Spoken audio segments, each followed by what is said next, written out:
ang gusto ni Tito Mars. O, diba? Basta mga negative po, mahanapan na ng butas itong si Diwata. Tuwang-tuwa na yan si Tito Mars. O, diba? So, eto na nga, panoorin natin itong video na ito.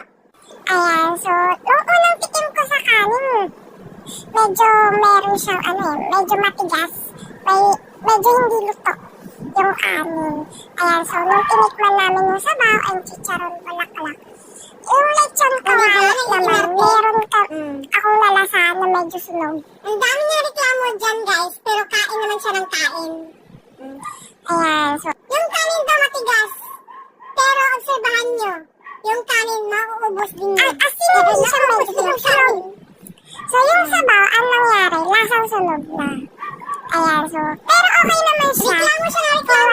100 pesos. Subo naman ang subo. Kung sa tingin mo, mahilig ka sa pares.